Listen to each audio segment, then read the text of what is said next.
Good afternoon, everyone. Welcome to Claude and the Banstas for this transfer news show. I've got a great guest with us today. Tade, how you doing, mate? I've not shared the screen with you before. Really looking forward to this, and I hope you're good, mate. Thanks for having me, man. Thanks for having me. It's a really big pleasure for me to be on here for the second time, I think. Yeah, no, for the third time, because the second time was on the New Year night, when I came and argued a little bit with Claude. Myself and Claude were like, we're like Tom and Jerry, so that always happens. So really, we could be giving you a ball for your hat trick. Say that again, sorry. I said, so really, we should be giving you a football for your hat trick. Yes. Three times on the show. Yes. Yes, you should be sending it to me via DHL. Listen, right, this obviously is a transfer show, but as you know, we're Arsenal fans. There's not really much going on at this precise moment. So what we're going to do is we're going to talk about the big topic. I think we all know what that is. It divides the fan base, and that's Mr. Ozil. We're going to talk about him for a little while, and then what we will do is I've got Sky Sports News on. If anything comes up or whatever, we can go on to that. If not, what we do, Tade, is we go on and we'll comment about the game last night, and we'll do some player ratings at the end, if that's good for you, and we'll get some questions in from the people. Anything football, I'm up for it. Excellent. Yeah. Right, what we do is then we'll jump straight into this. Let me just get it up, Taddy. And there it is. Obviously, the news is that Mr. Ozil has landed in Turkey with his wife and his family, and it looks like the deal is just about finished. We're just waiting, basically, it looks like, for the announcement. Taddy, give us your opinions on this. I mean, what do you like Ozil to start off with? Did you like him at Arsenal? What was your thoughts on it? And obviously, him moving on. Yeah, let's just start by saying, Ozil has been a polarizing, I don't know, should I say a polarizing figure or polarizing subject? It's a subject that has divided the fans over the years, very similar to what happened in Arsene Wenger days. In answer to your question, whether I like him, obviously, do I like what he possesses in terms of football quality? Yes, I do. Absolutely. He is one of the most technically, and I'm choosing my words carefully, he's one of the most technically gifted players in world football. There is absolutely no doubt. Do I think he puts in the shift when needed? No, I don't think so. And that's one area of his game I've always criticized way before Emery came to Arsenal, way before Arsene Wenger left Arsenal. It's something that I've gotten a lot of stick for. On aftv, several times I've got a lot of crosses and insults. So when people come at me and now tell me stuff about, oh, it's because of what he said against China, or because he stood up against them when they asked them to take a pay cut, and when they keep saying stuff like this, I don't entirely agree. There are some truth in that, don't get me wrong. But in as much as this guy has divided the fans, right, I think it's also caused a little bit of division within the dressing room as well, because there are a few people that like him in the dressing room, and there are people that don't necessarily like him. And the reason I'm only saying this is because you hear different stories from different people. Unai Emery has come out to say his version. I don't know if you've seen what Unai Emery said about him lacking commitment, right? That's one version of it. You've seen the tweet from Mustafi giving him farewell, saying stuff about, assist king and all whatnot. You've also seen the tweet. I don't know if you've seen it when aubameyang also came out and gave him a farewell. That's good and fine. But Unai Emery said that the players didn't want him to be captain. When they voted for captaincy, they voted for Xhaka. Now, things people need to understand. You could be friends with someone. Doesn't necessarily mean you agree with everything that they do or say from another perspective. So I could be friends with you, but I believe there's certain things I need from you as a footballer that I'm not getting from you. That doesn't mean I'm gonna diss you. That doesn't mean I'm not gonna be your friend. I'm still gonna be your friend. But if I'm gonna have to make a decision from a footballing perspective, I'll tell you that, mate, you're not doing it for me in this perspective, that doesn't mean I hate you. Because this is a real business. Football is a real business. And one thing about Ozil is the fact that because of his fan base, he's got a very large fan base. He's got 20 million plus followers on Twitter. And the way he's been promoted, he's loved. Yeah. Which for me, because of that, right, a lot of people tend not to see certain things that he doesn't do right. They only focus on the things that he does right. Okay? And I think what we're talking about here is simply the fact that in the football game nowadays, right? In the football game nowadays, people don't focus only on the fancy stuff like the flicks, the tricks. They actually focus on people that are going to put in a shift for team. And that's where, personally, I'm trying to choose my words carefully here. For me, that's one place that Ozil lost me. Yeah. That's one place that Ozil lost me. Back in the days when he felt that assisting and creating chances was enough and he wouldn't put in any extra shift, I felt that wasn't really good enough, because I felt as a football player, you should be ready to put in a shift when it is demanded of you. And I think that was the place that Emery had a problem with him, that, listen, mate, assist and passes are not enough. When you need to close down a player, close down a player. I look at Fernandes today in Manchester United, right? And that's the person that I was hoping and wishing Ozil was going to be. Yeah. Because if you look at Fernandes, right, assists, passes is not just enough for him. This guy works hard. I don't know if you've watched him enough. He works hard. He works his socks off. Yeah. De Bruyne works his socks off. So I think for me, that's the only area of Ozil's game that I have a problem with. Okay? And let's be real. For someone that was earning 350K, he only had one very extremely good season in 2015-2016, right? Where he had 19 assists, right? The season before that, before we even gave him the contract, people seem to forget. The first season, he had 9 assists. The first season, he had 9 assists. That season, Ramsey was the player of the season. Yeah. The second season, he had 5 assists. 5. He was 24th or 25th on the ranking on assist charts in the Premier League. People forget that. And then he went on and wowed everyone. I was so happy for him when he had that 19 assists. I was so happy for him, and I thought it was going to be consistent. But he wasn't. And from there on, he just went down. People could blame the Giroud, they could blame the World Cup, they could do all whatever they want. But come on, you have to look at yourself as a player. No, listen, I agree, and I totally understand where you're coming from, Tade. I don't know if you've obviously seen me before or heard what I've said before, and that is, the fact is that, look, I agree with everything you just said, but when you look at Arsenal as a whole, for the last 16 years, let's be honest, we've been going backwards and backwards and backwards and backwards in terms of a club, in terms of players, in terms of managers, if you want, you know what I mean? Even though I'm an Arteta in, if you know what I mean. But even with Emery, I weren't, you know what I mean, too keen on him, but I gave him a chance.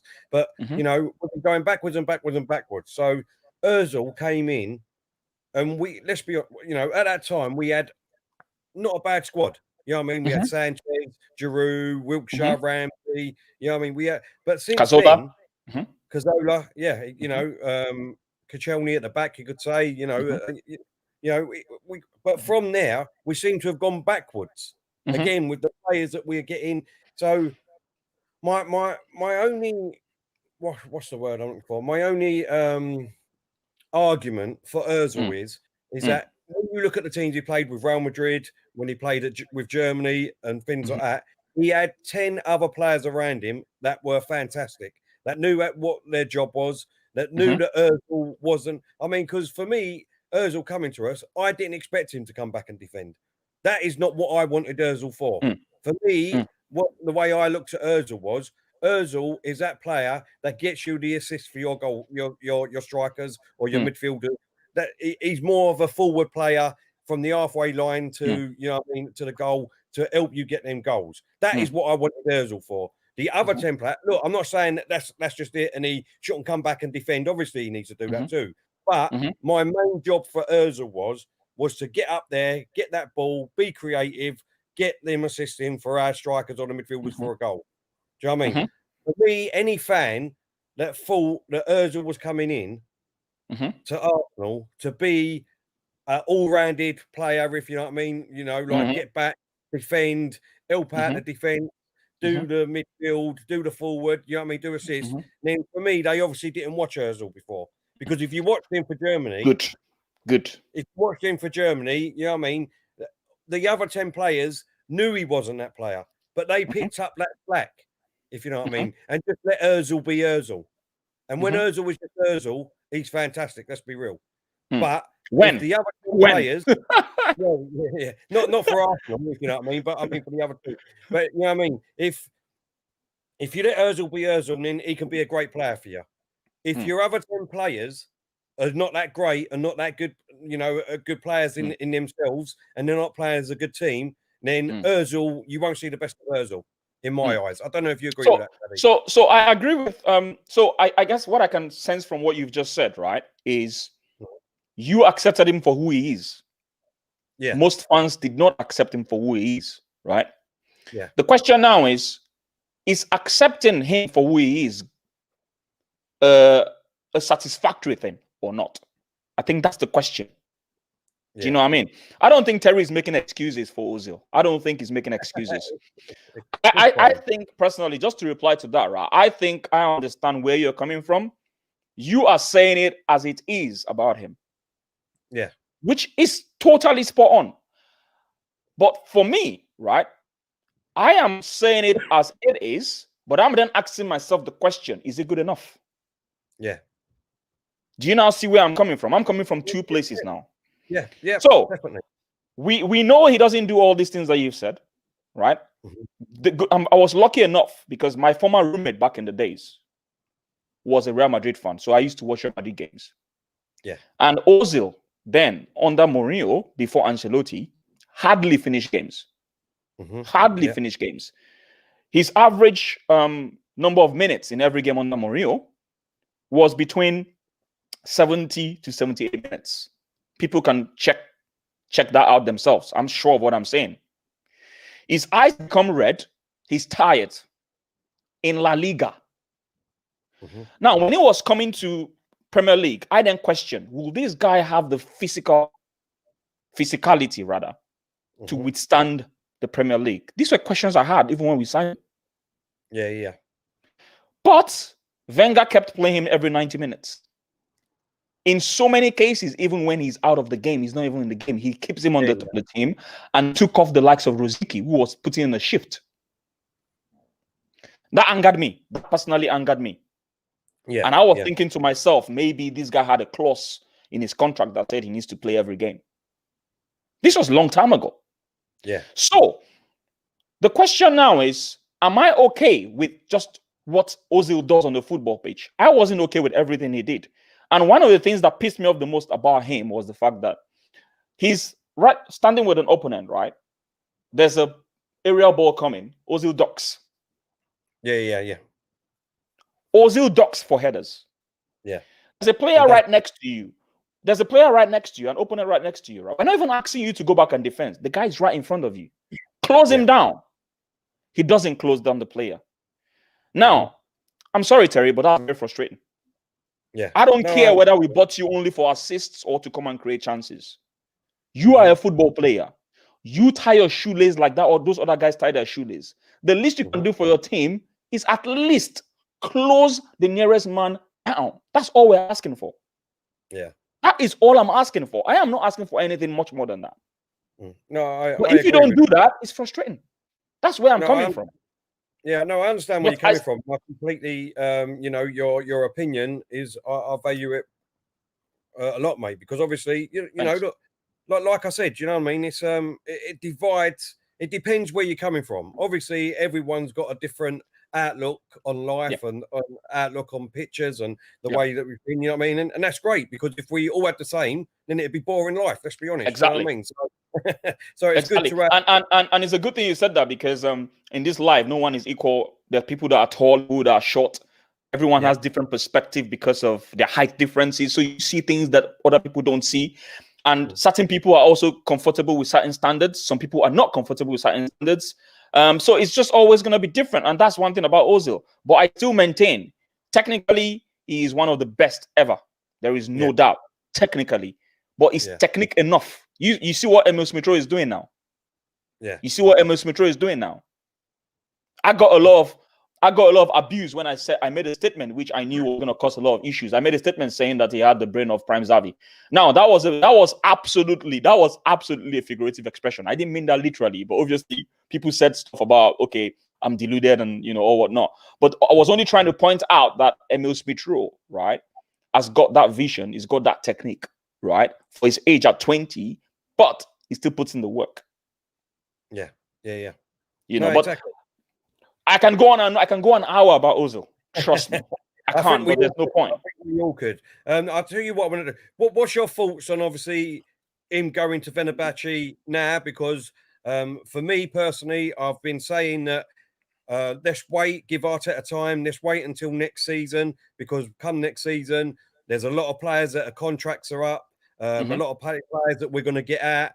And then, that is when we can judge Arteta. For me personally, that's what I've been saying. So this January for me is 6 months earlier that we're getting rid of Ozil. I mean, I think this is great business, because even if we've got to pay him for the next 6 months, I don't know what the agreements are yet or whatever. For me, we know that the deal will be done. We know that it'll be gone. And then the wages that he's on, we'll be able to go out and get at least 2 or 3 good, determined, strong playmakers that can take his place. What's your feelings on that? So there are 2 things you talked about there. I think the first thing you talked about was the fact that was I happy about whether we were able to get rid of him now? And I will say that personally, I felt the whole situation was smelling. It was becoming too unbearable. It's like you've cooked the food and you didn't put it in the fridge and it's just left open and the whole place is just stinking. And the only thing you can do is just to throw it away. I'm just not in any way regarding Ozil. I'm just talking about the whole situation now. Yeah. And I just felt it's best for both parties. I felt, and it's also best for my sanity, because I was just tired of the whole back and forth on social media about Mesut Ozil. It was becoming unbearable, and I just felt the best way is for them to part ways. And let's be honest, whether we like it or not, this must have caused some of the problems we were having on the football pitch as well. Yeah, because he has friends. They have discussions. He goes to maybe Oba, for instance, and says, "Can you see what Arteta is doing? I don't like it." He goes to maybe Laka and says, "Can you see what I don't like it?" And these guys, they're loyal to him. They're his friends. Maybe they actually see what Arteta is doing and they actually agree with it, but they can't tell him. And everyone is just there. Everyone is just there, pissed off. It's causing a lot of problems off the pitch. Yeah. Do you know what I mean? And those are things people need to understand. Exactly. So for me, him leaving right now, for me, was the best solution for both parties. Secondly, if people really want to be real about this, if Ozil was still who Ozil is, do you think it's only DC United or Fenerbahce that will be coming in for him?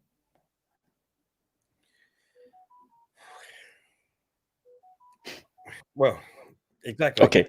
You have to think about that. Okay. Now, I'm also hearing that Fenerbahce is going to get a sponsor from, I've forgotten what company now. I can't remember the name of the company. Something Gen. I don't know if something Gen. I don't know. I heard there's a company that's going to help sponsor, because obviously they can't afford these wages. Yeah. So they're going to help sponsor in terms of income. They're going to help pay his wages, So, and thirdly, he's saying that he was a Fenerbahce fan when he was young. Whether that's true or not, we don't know. But I think there's an element of truth in that, right? So, like I said before, I think him leaving now was the best thing for both parties. And Arteta has come out in his press conference to say that he's going to unfold the full detail. Well, he didn't say full details, but he's going to give his opinion about the whole situation once everything is done. He doesn't want to spill the beans now. But I also want people that really, really don't see the things or can't read in the lines to ask themselves the question. When Aaron Ramsey, back in 2016, I think, when he went to the press, or whichever press he went to, when he went to that press and said stuff about Ozil being like Arsene Wenger's pet, he said he got longer holidays than everyone. He goes into the man's office and asks him and usually in man's office, asking for a lot of things, and he always gets, much more priority ahead of them. Yeah. People should be able to read in between the lines. He was indulged by Arsene Wenger. Yeah. Yeah. Whether we like it or not.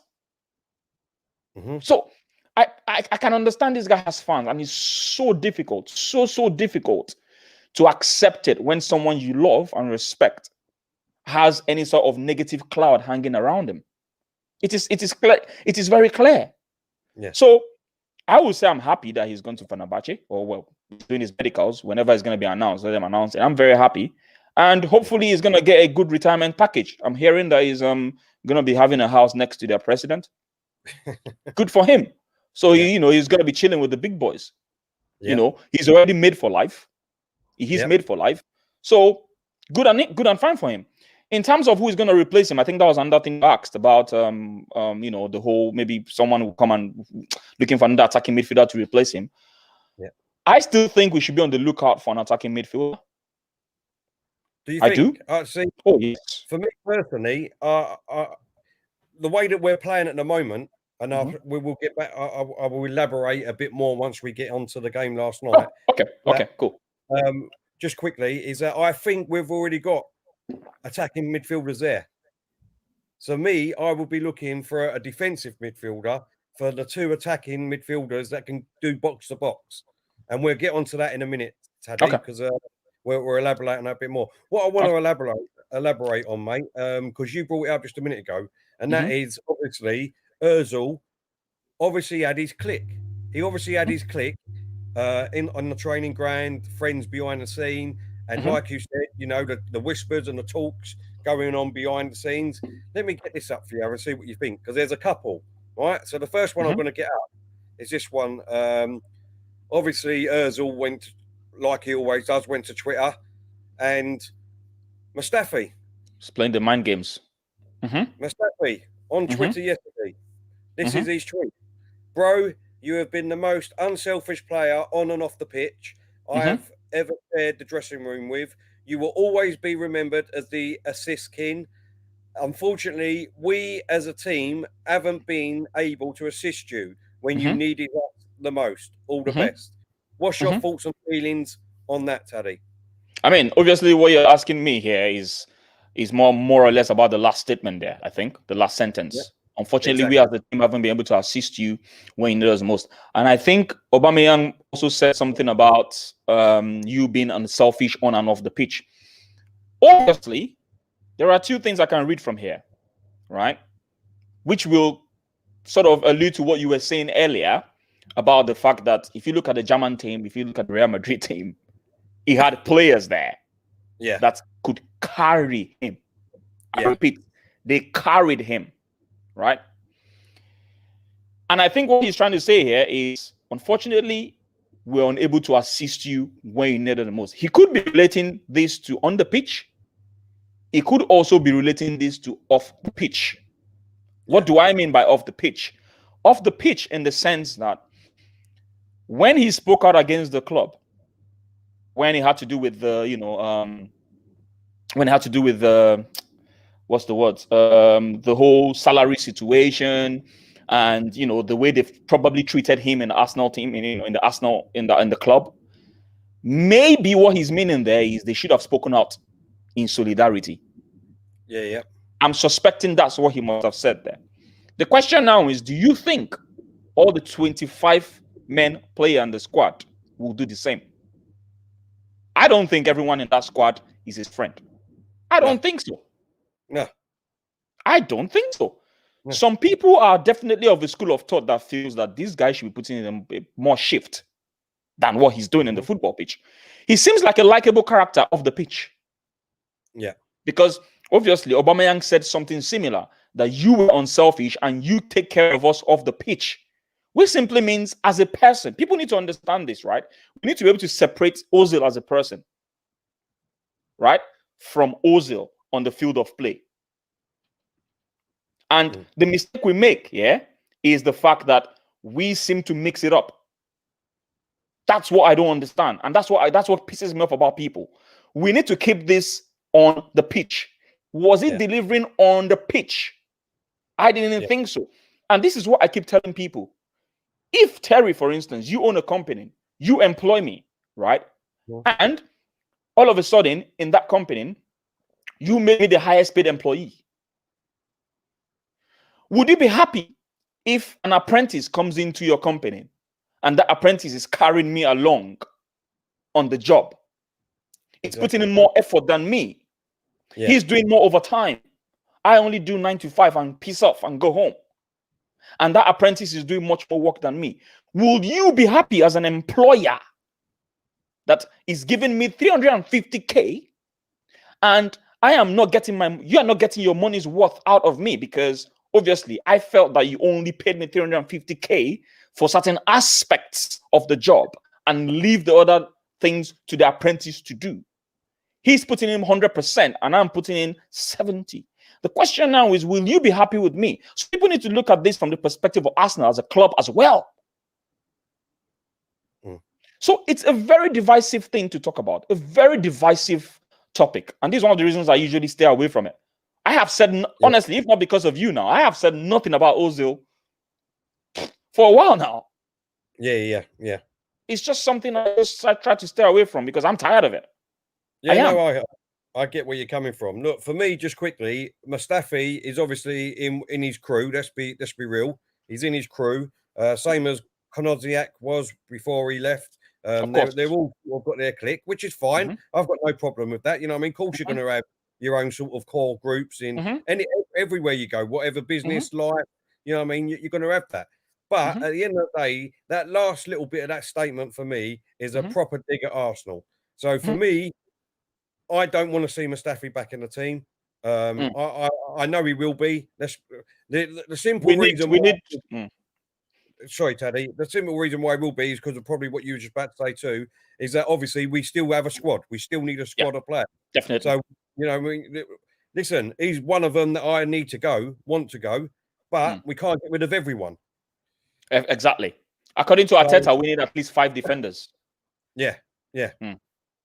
Right, so let me just move on from that donut of a player. Thank God. To another one.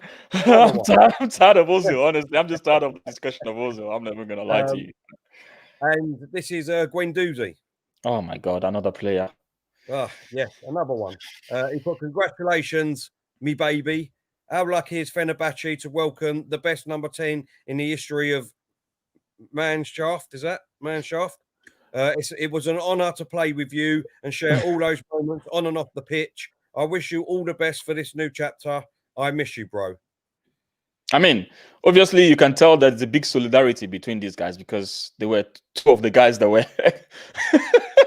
that were excommunicated from the squad. So, and listen, Guendouzi is another person I can talk about because there is no doubt Guendouzi has got passion, and obviously that he's shown his solidarity for his brother, who was also, you know, put on an exodus away from the team. I don't know where to start about Guendouzi, but I just want people to be very, very careful about just taking sides and blaming everything on the club, right? Yeah. Guendouzi is what, 21 or 22? Guendouzi, it's around that age. Guendouzi has passion. There is absolutely no doubt, and we fans love to see passion. We like to see people that are quite animated, you know, that show they're fighting for the badge and all that stuff. That guy lacks maturity.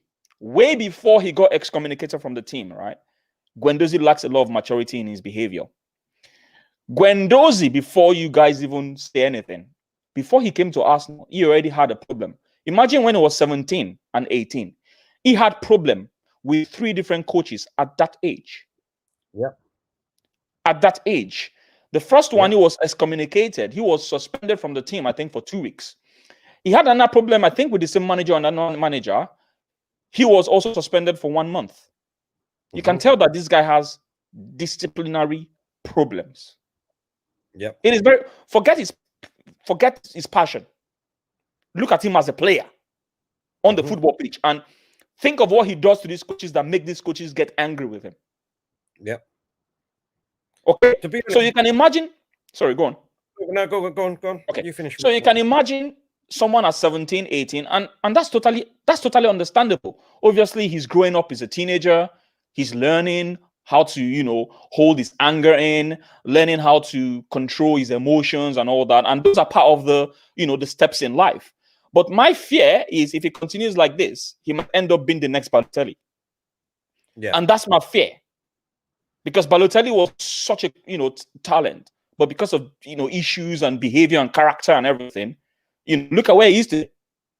At what club is he playing for? Is he Briash or is he Brisca? Or I can't remember the name of the club he's playing for. But the point I'm making is, I still see Guendouzi as a very good player who still shows some of his immaturity on the football pitch. Sometimes his positional sense is found wanting, in my opinion, defensively. He seems to always want to push the ball forward all the time, right?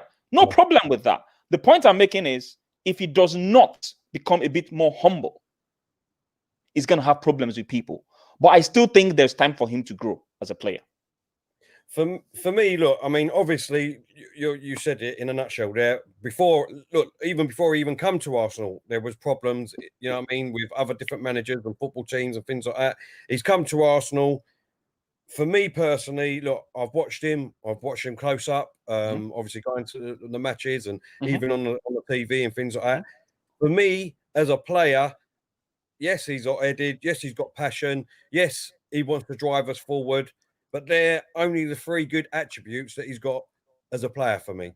He is too slow, far too slow to be a midfielder for me. Far too slow. As soon as someone runs past him, there's no point in him trying to get back because he's never going to get back. He is very, very weak off the ball. Very, very weak. 50-50 challenges. He's very, very weak. And he can't header a ball either to be a midfielder. He dodges the ball. I've noticed those things about him as well. However, this is why I said something. Just sorry to interrupt you. This is why I said something at the back of it, that I think he has a lot to learn. I think if he's humble, because I've seen some talent from him. He's not scared to go into tight positions to get the ball. That's a very difficult attribute for human beings. You see a lot of people running away from those tight situations, right? They run away from those tight situations. But him, he goes into those tight spots and demands the ball. Right? However, I think we can give him a bit of time and see, because he's young. Let's not forget that. No, I agree with you. That's all I'm saying. That's all I'm saying. I think where he is now in the French, is it the French or German league? Berlin, German league. Berlin. Something, Hertha Berlin. Is it Hertha Berlin? I know it's Berlin. One of them Berlins. One of them. I can't remember. Yeah. But that's a perfect football for him. Perfect league. It's a lot, let's be real, it's a lot slower than the Premier League. So, you know, he's got time on the ball to do what he wants. He's got time to get back. So for me, I think he could be a good player. You know, he might turn into a great player in that league. For me, in the Premiership, realistically, if he didn't come back to Arsenal, is there a top 10 team that would take him? I don't think there would at this precise minute. I think the thing about it's I don't know how to phrase it. I would say his age factor, with his age will factor into what decisions many clubs make for him. It's very important we look at the age of this guy. And then you ask yourself the question, if you look at guys that are maybe 27 or 28, there are some guys that he's doing better than at this age, if you think about it, and those guys are already more experienced than him. Do you agree with me on that? So I'm just looking at it from that perspective. That's all I'm looking at it from. I'm not saying it's a finished product. Don't get me wrong.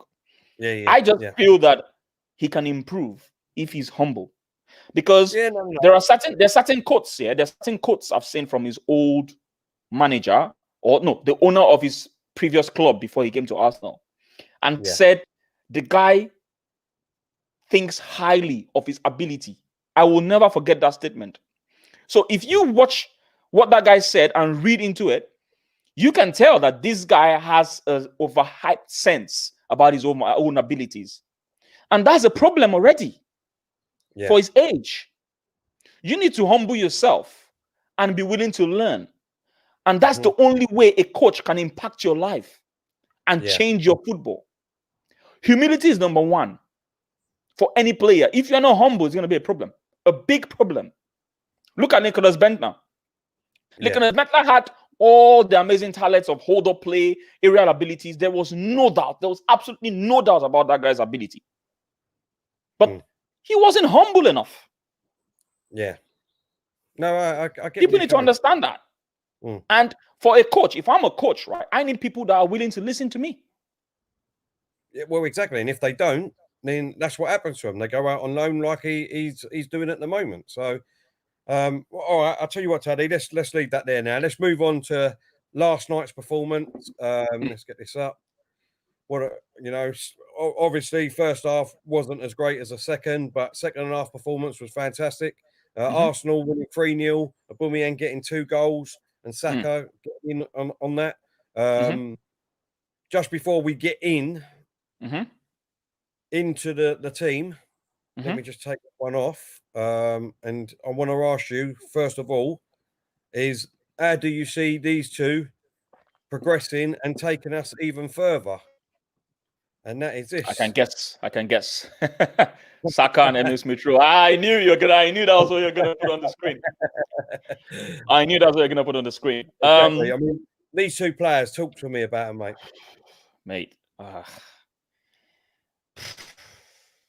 I keep going back to that statement I made, about Emil Smith-Rowe's brain like Prime Xavier. And please don't quote me literally. For whoever it is that's gonna send me some death threats, don't quote me literally. I repeat, do not quote me literally. That was it is a figurative expression, and it's still a figurative expression. All I'm trying to say is Emil Smith-Rowe's brain is too big for his head. Yeah. He's 20. He's 20.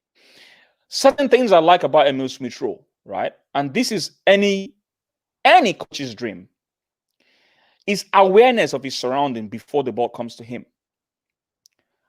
It's such a vital characteristic for any midfielder, because before the ball comes to you, if you're aware of your surroundings, you will know what to do with the ball, how you want to handle the ball. Are you going to go with the first touch? Are you going to control the ball? Are you going to do 2-3 touches? Do you have time to dribble a man? As long as you're aware of everything around you, it influences your decision. And that's why he always looks like he's 2-3 steps ahead of a lot of people. Yeah. Look at the pass that he gave. Remember the attempt that Aubameyang had against the post? That move started from him. The pass that he gave to Saka, if people remember very well, he moved the ball. So Saka gave him the ball. He already knew Saka was already running forward. Yep. He pushed the ball forward, went away from a man, and cut it back towards the direction of Saka. Took 2 men out of the game. Took 2 men out of the game in that situation. Now, not many players you see do that. Let's say Ozil. Ozil is someone that will do that. This is why I said I still rate Ozil for those side of his game. Don't get me wrong. I rate him for that side of his game. Only Ozil will do that, or maybe Casola. Yeah. Those are the few players that can do that so far in Arsenal Football Club. And what I rate about him is the fact that if he's doing it as 20, what would he be doing at 26? Exactly. No. Now, let's move to Saka. Obviously, Saka had been doing it since Emery days. One thing I love about Saka is his ability not to get dispossessed. Yeah. And this is one of the reasons why I've had a big problem with Pepe. Pepe thinks too much about dribbling as opposed to thinking about how can I keep possession for the team so that we can progress with the ball. Yep. Saka thinks more about what is good for the team at this point in time. Yep. Keep possession. He knows how to use his body to shield the ball so that the opponents can't get the ball from him. And obviously, one area of Saka's game, which I will not be surprised, right, that Arteta is working on is his finishing. Yeah. Because his finishing has been poor. Let's be real. Yeah. He scored a goal yesterday. He scored a goal against Chelsea. He's been improving on that. Yeah. The position he's been playing in the last 3 or 4 games now is a position that should be for Pepe or should be for Willian. But he's made it his own. This is a player that has played in the left back, left wing back, left wing, right wing, Even in one game, I think in Europa last season or so, he played behind the striker. yeah. Number 10, yeah. So these guys are young. I think Saka is maybe 19 or so. Yeah. These guys are young. So imagine what they're going to be doing in the next 5 years. Which brings me to what I was going to tell you earlier. You said that you don't think you need any players in the attacking, or should I say attacking midfield or wing. I think we still do. We'll get there. We'll get there. No problem. Yeah. Well, let me just finish. Let me just say about these two. My only thing about these two is that I want them to sign like a 10-year contract, because these two are going to be the play. Look, I was mentioning this last night on the live watching on with Diesel. My only problem with these players, right, at the moment, let's be real, because Tierney, if you look at our team at the moment, right, you've got Tierney, you've got Gabriel, you've got Partey, you've got Emil Smith-Rowe, you've got Saka, you've got Martinelli. There's 6 players there that really are our 11 in our 11 going forward. Our starting 11, right? But at the moment, what I would say is, how many times have they played together, all of them players, right? And how many injuries have these players all picked up between them? So that is my only criticism, which is not a criticism anyway, really. It's a worry. Do you know what I mean? Because let's be honest, at the moment, what we've seen Smith-Rowe pick up injuries. We've seen Saka pick up injuries. We've seen Martinelli pick up injuries. Partey's come and only played 2 or 3 games. Gabriel's been out injured. Tierney was out injured for a long time. So really, this is my whole thing about Arsenal, is when they say that we've got that team to get top 4. Well, yes, we have got that team to get top 4, but if you break it down and you look at our squad on a whole and you look at these players that we've got, when was the last time that we played 5 or 6 games on a trot with the same 11? You know, maybe take out one, you can change one or whatever, but with them same 11. It hasn't happened, Tade, for I cut until you win.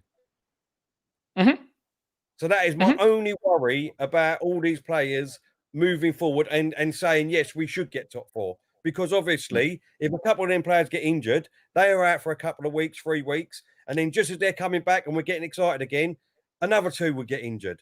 So that's how it's been at the moment. Do you know what I mean? So for me, I understand why people say, yeah, we should be fighting for top 4, but realistically, at the moment, we haven't got a strong enough squad, I don't think, to be pushing for that top 4. Don't know about you, mate. Yep.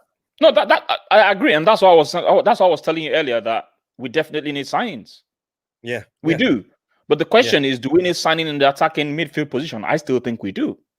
Yeah. Well, let's get on to that now. What I was elaborating on, Tade, is that for me, the Arsenal, what I was saying on the live watch along is that for me, when you've got Partey fit and you've got Smith-Rowe fit, them two definitely without foul will be in the the midfield. However do it, a free midfield, a diamond, whatever. You know what I mean? Them two would be my box-to-box players, or attacking midfielders.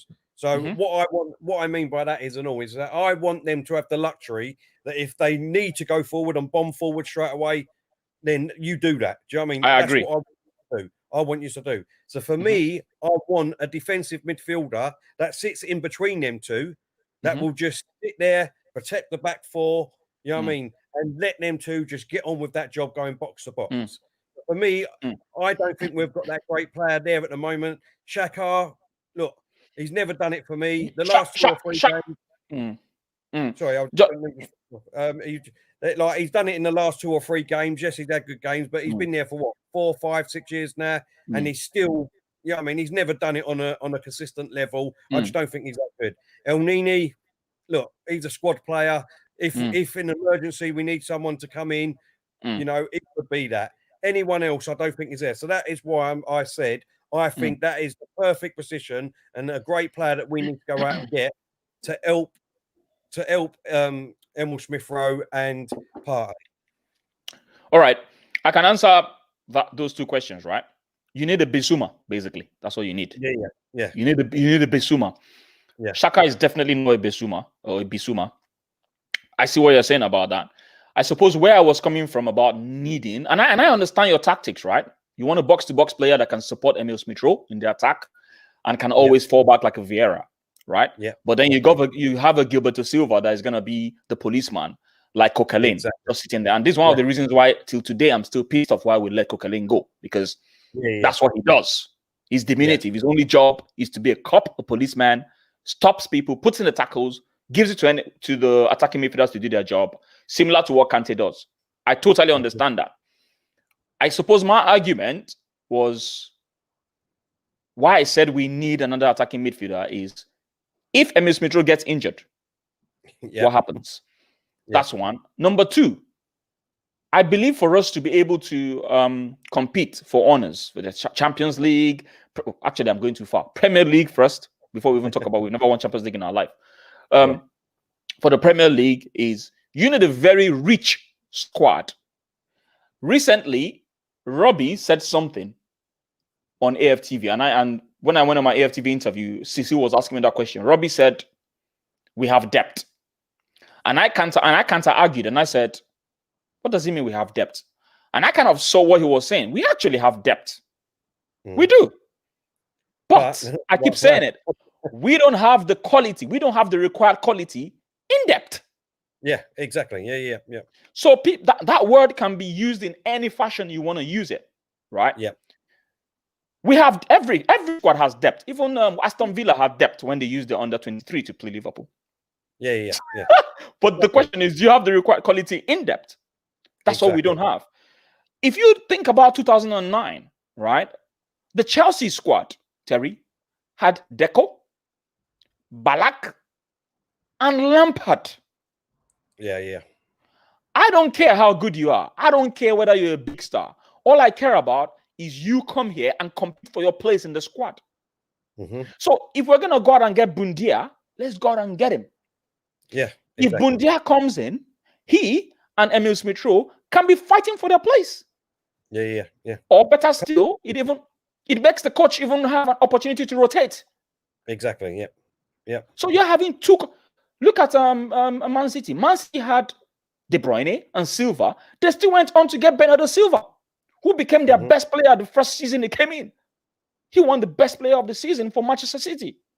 Yeah. So what I'm asking for is I'm still out looking for the best of the best to come into Arsenal team. I don't care whether we already have someone doing it. I want competition. This is what happens. When you don't have competition, you become complacent like Ozil. I think that's just my take on that, really.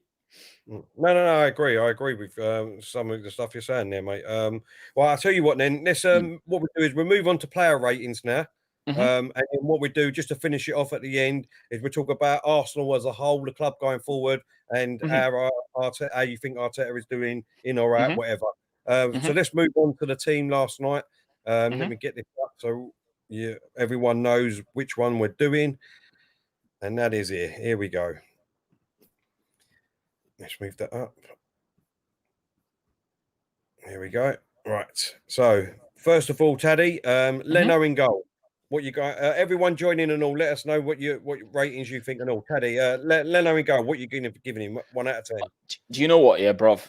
That guy did not do anything yesterday. Let's be real. Do you know what I mean? But because he kept a clean sheet, I guess. I don't know. I want to give him a 7, but if I give him a 6, it's like I'll just give him a 7 for clean sheet. He didn't do anything really. Maybe 6. He didn't do anything. It depends on what. He didn't do anything. Do you know what I mean? So I'll just give him a 6 just because. Sorry?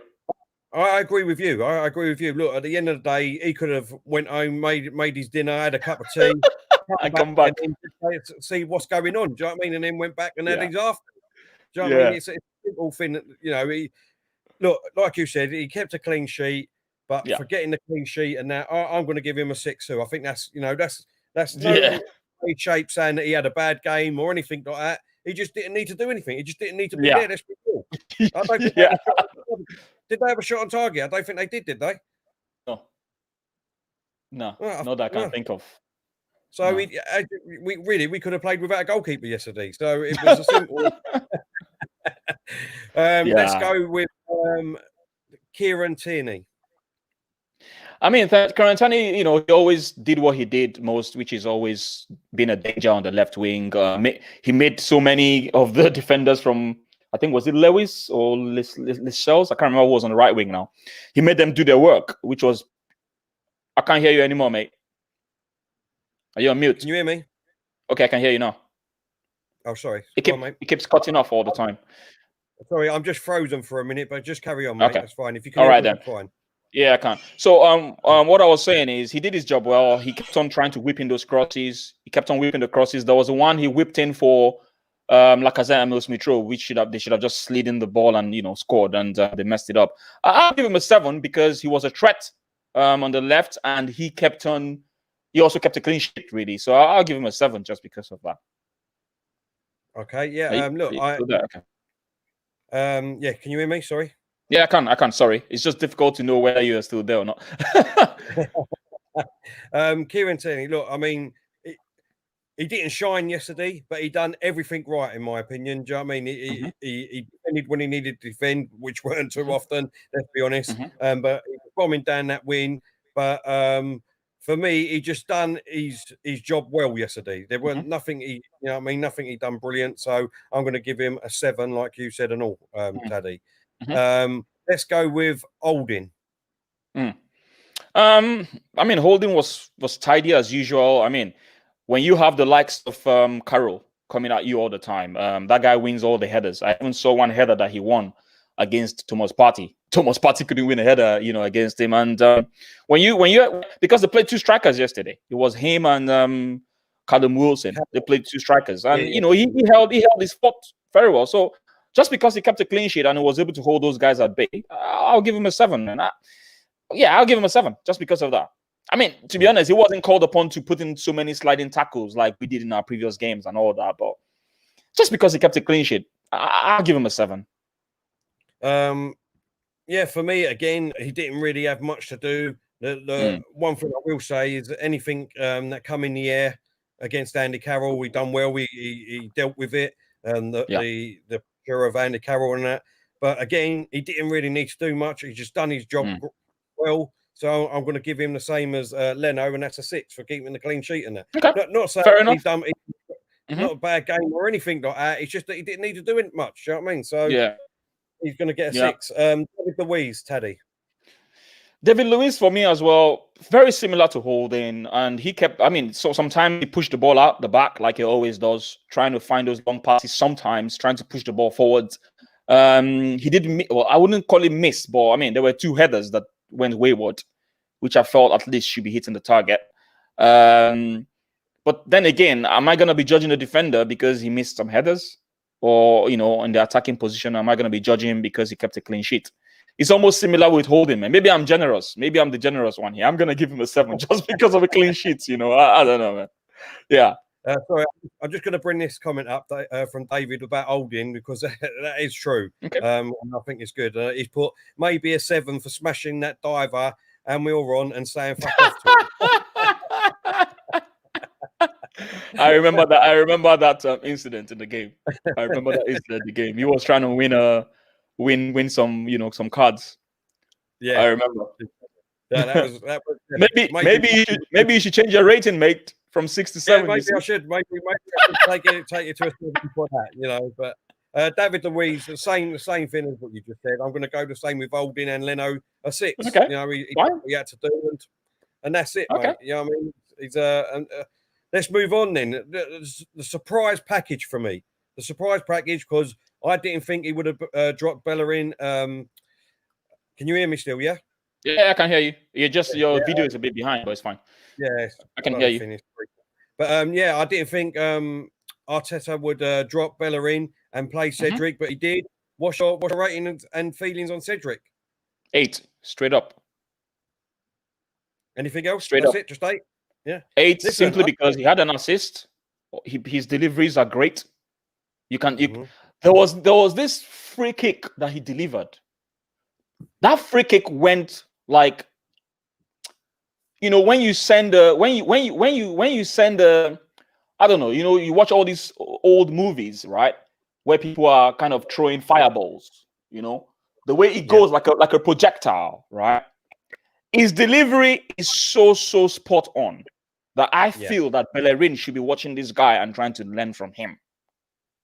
Yeah, right. Do you know what I mean? And then he went on to give that assist on top of that. So I'm going to be giving him an 8 just because of that. Listen, look, for me, I think he had a stormer of a game yesterday. And the thing that I liked more about it, Tade, was the fact that the brainwaves that he had with Saka on that right hand side. They just seem to hit it off straight away. The one, two touches, you know what I mean? The one touch football they was playing with each other down that right hand side, I thought was brilliant yesterday by Cedric. And as you just said, I mean, Bellerin should be sitting there now thinking, I've lost my first team place at the moment. Because on that performance last night, if Cedric does that all the time going forward, then for me, I mean, not for me, I don't think Bellerin should be in the team anyway. I think he's lost his pace. He's not been that great for us over the last sort of couple of years, I don't think. But I would personally have had Maitland and Knowles there. But now it looks like Cedric as going on that performance last night is trying to take that spot for his own, mate. So I mean, Bellerin. Sorry, mate. Go on. No, I was just gonna say Bellerin for me is someone that personally I only rated his pace right from day one. That's just my personal opinion. I've only rated his pace, nothing more. Ever since Debuchy got injured, that's when he took his chance because of his speed and everything. But in terms of his football intelligence, he's always had that problem. Ever since his pace left him, that was it.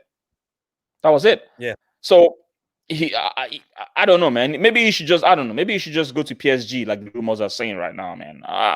Yeah, maybe a league where they're gonna be attacking. He's gonna go to a team where he just needs someone to be attacking. He should probably just go there. But defensively, that guy's a liability. Yeah, no, I totally agree. I'm going to give him an 8, same as you. I thought he played a really good game. Cedric. Let's move on to Xhaka. Yeah. Right, Xhaka. Xhaka for me had a very good game as well. Not as good as the previous game, obviously. He had a steady game. He did his bit well. He was I think there's a bit of good communication between himself and Partey. And one thing that people don't give Xhaka credit for, in as much as we know he had a lot of mistakes in him, there is no doubt, is the fact that his positioning is always very, very good. He knows where to be at the right time. He doesn't have the pace. He doesn't have the fast feet. There is no doubt about that. Those are physiological inabilities. He cannot do beyond his biological means. You know, he can't do beyond his biological means, and we need to understand that.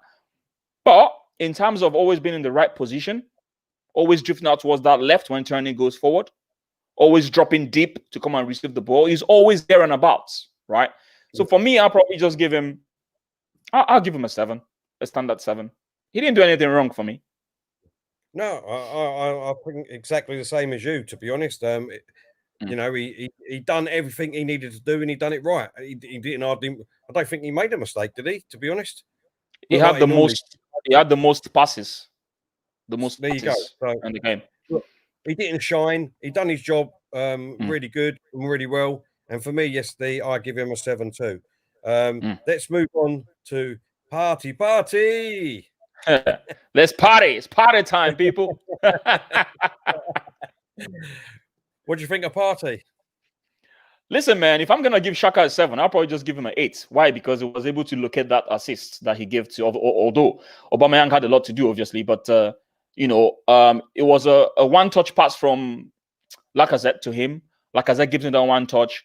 He takes out one player, and immediately, without wasting 1 second, because 1 second is so much time in football, 1 second, boom, he releases that to aubameyang.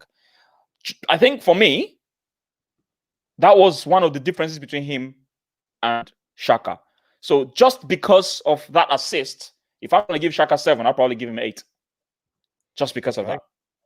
Yeah. Well, for me, because that was the goal that got us going. No, exactly. For me, he was my man of the match, to be honest. So is it? Okay. Yeah, I would give him a 9. And there's a lot of reasons. Okay. A 9, yeah. But that's because 16 years we've been waiting. 16 years we've been waiting for a midfielder to come in this side. We've been calling for it as fans, right?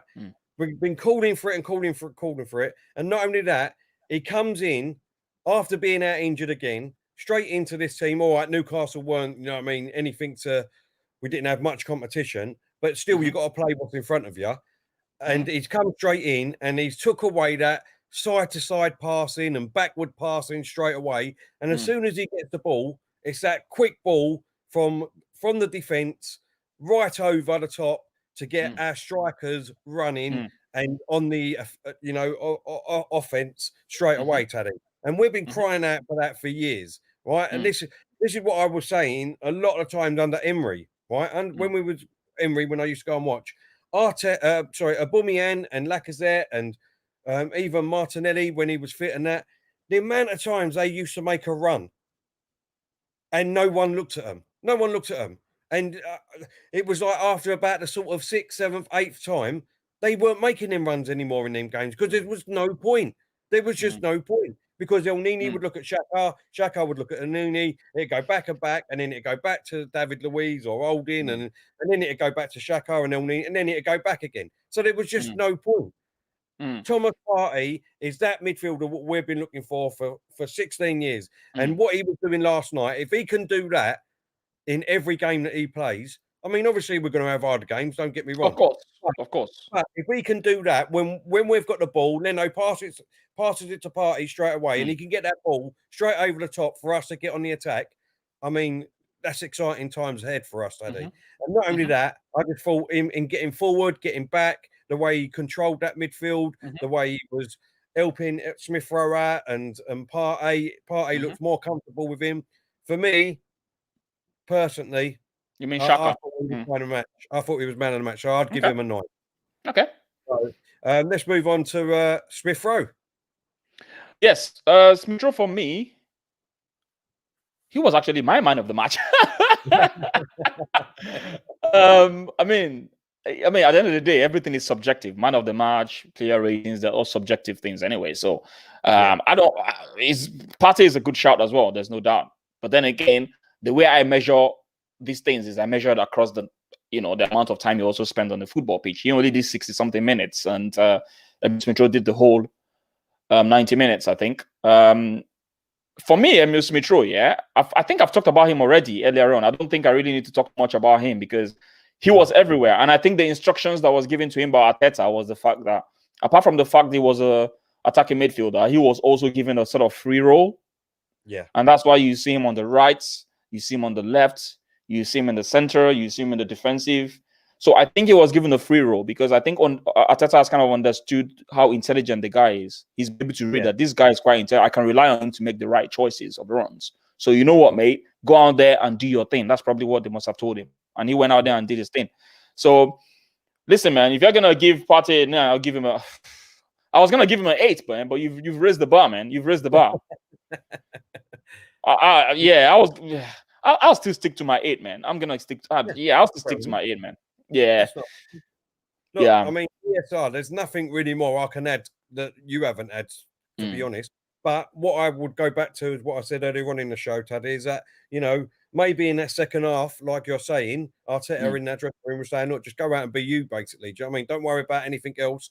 And that's what I was saying. That's why I would want a much better defensive midfielder. So then Smith Rowe to cover up. They just know automatically that they can do what they want going forward. Know that they've got to get back, don't get me wrong, but they've got half a chance good thing you said that. Getting out of it because obviously there's someone behind them, like we had a Gilberto or a Vieira, Petit, you know what I mean, when they used to interact, and one goes up and one stays back. So for me, I think if we can get that midfielder, Smith Rowe will go even further ahead. You know what I mean, as a player, because he hasn't got to worry then. He could just be himself. And what is a good thing that you said that about the fact that they still know they need to get back, and it still takes us back to the ozil conversation we had earlier. Like at least Smith Rowe knows that yes, I'm free to do what I want. It doesn't mean that if I lose the ball, then I'll be like, it's fine, they're gonna take care of it. Yeah, don't worry, I don't need to come back. No, it still goes back to help. Yeah, and that's why you're a team. You work together. Yeah. Don't tell them it's their responsibility. I'm not gonna come back and help you.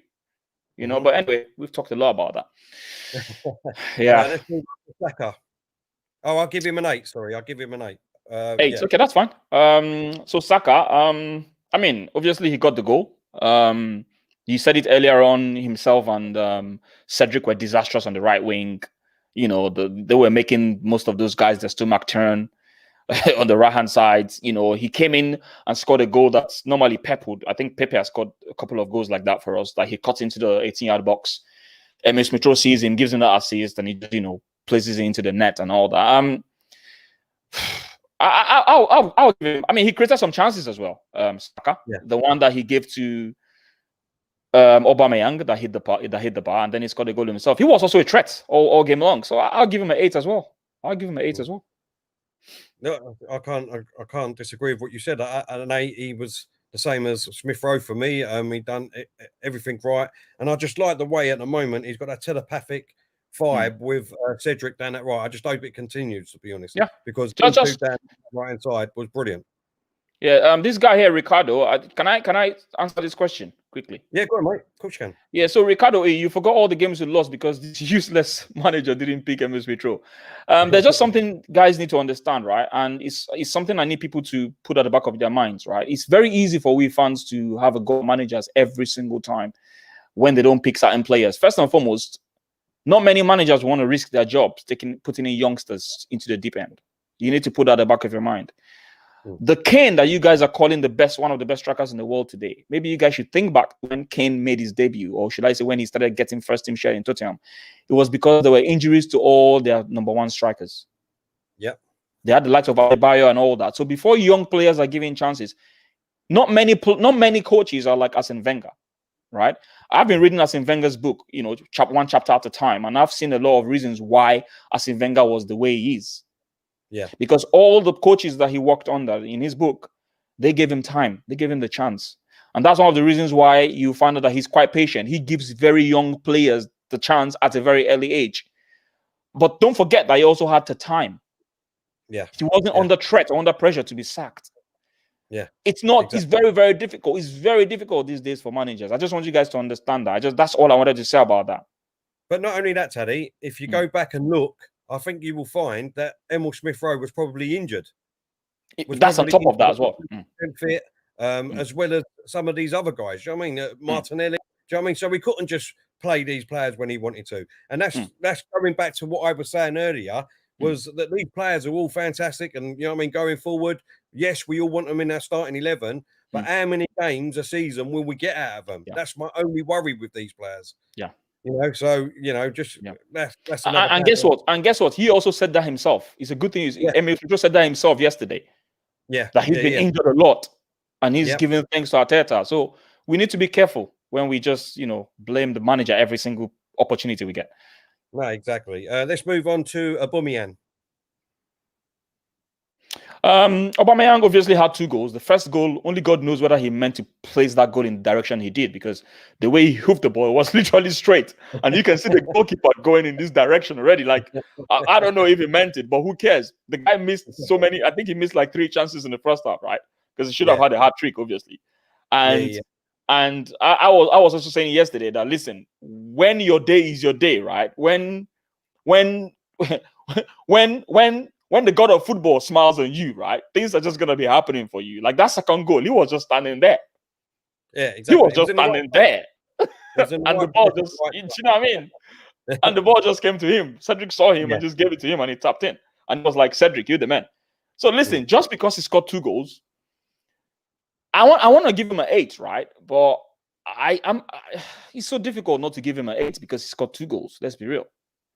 I'll give him an 8 just because that first goal, whether you like it or not, whether he meant it or not, it was a fantastic goal because he sold the keeper. Whether he meant it or not, that's a different topic. But he got 2 goals. I'm tempted to give him a 7 because he messed up so many 2 or 3 chances in the first half that he put off target. So I'm between 7 and 8, but I'm just gonna give him an 8 all because he scored 2 goals. Listen, I'm the same as you, to be honest. He scored 2 goals. But apart from that, really, let's be honest. He had a couple of chances in the first half. One of them, really, he should have scored a goal with. So he had a good couple of chances. But at least he's getting chances. At least he's getting chances now. You know what I mean? As long as he's getting chances and he's shooting on goal, that's what I mean. That's all I'm asking for, because then we've got bloody scoring. So I mean, I can't. I don't think I can give him no more than a 7 for me. Mm. He got 2 goals, but in that first half, I mean, he didn't really do much apart from missing the goals. Yeah, and look, listen, we want him to be doing that every single week. So there's room for improvement there with that score. So, and let's move on to Lacazette. I mean, Lacazette was like a silent number 9. He only had 1 chance on target. Sorry, 2 chances on target. The header from the pass from Saka, and gassed about what though? We won. What's the matter with that? Exactly. Do you want us to give him a 6 or something? Anyway, what was I even saying? Right. So what I was saying here was so he had the chance, the header, obviously the pass from Saka, which hit the keeper's thigh. And then he had the one that he sort of created for himself. The one that he hit on target as well. It was a good save from the goalkeeper. But apart from that, I know it's easy for you guys to give him a 6 because people are probably going to give him a 6. I'll give him a 7 because there's certain things that people don't understand about Lacazette. And that's one thing where he has an edge over aubameyang. Yeah. The hold-up play, the link-up play. So many times he played Saka behind the defenders. Literally, he just, that link-up play, that hold-up play, he does that very well. And he's already grown a relationship between Saka and Emil Smith-Rowe. The three of them, they're forming this trio that I don't really understand. They have this understanding amongst themselves.